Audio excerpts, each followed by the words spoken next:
Today, the Justice Department announced the indictment of 12 Russian intelligence officers who were accused of hacking into Democratic email accounts, including the email account of the Clinton campaign and the Democratic National Committee during the 2016 presidential election. The indictment alleges a vast and coordinated effort to break into these email accounts, steal emails, and then release them in the run-up to the 2016 presidential election in what prosecutors say was an effort to criminally interfere in the 2016 presidential election and in American politics. These Russians are not in custody, but this is part of what the Justice Department describes as a name and shame strategy, which is a way to effectively identify the people in foreign governments and foreign countries who have committed these acts, these cyber attacks, and effectively announce to the world that they have been identified.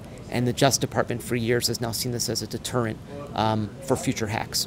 Notably, this indictment does not allege any sort of contact between Trump campaign members or associates and these Russian intelligence officers. It doesn't say that anybody who was in touch with the Russian intelligence officers or any of their conduits were aware or knew that they were having communication with Russian intelligence officers. And so immediately the White House and President Donald Trump's lawyer, Rudy Giuliani, have seized on that fact to basically say, look, this is proof of no collusion. However, we don't know what we don't know, and there are certainly additional shoes that could drop going down the road.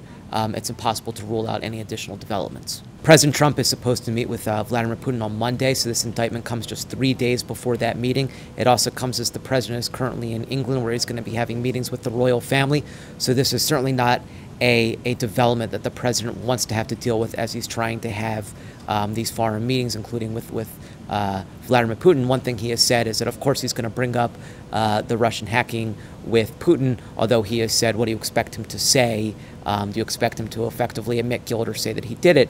But it is important to note that contrary to Putin's assertions, this indictment does allege that these 12 people actually worked for a Russian intelligence agency. So they are an arm of the Russian government. So it becomes increasingly impossible, if this is proven then in court or established by the government somehow, that these are the people who are responsible for the hack, to say that the Kremlin, that the Russian government had no part in this, that is belied by the allegations in this indictment.